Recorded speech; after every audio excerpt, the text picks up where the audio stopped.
Здравейте! Днес отиваме да вземем малки пиленца. Цялото село предварително се поръчва пиленца в магазина и там има списък. Когато отидете, ви раздават пиленцата по списък. Ако сте се записали първи, получавате пиленцата първи. И всички хора пристигат с кашони, с колички и се взимат пиленцата по ред на номерата. Беше много интересно за мен да присъствам на такова закупуване на пиленца.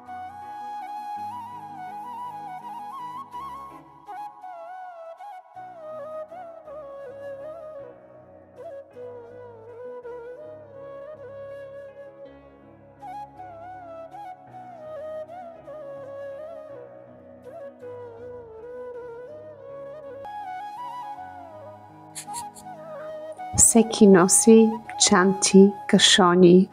Това е също възможност да се видиш приятелите, които не си виждал отдавна, да се видиш съседите, да видиш кои са младите все още хора, които си гледат пиленца в това село.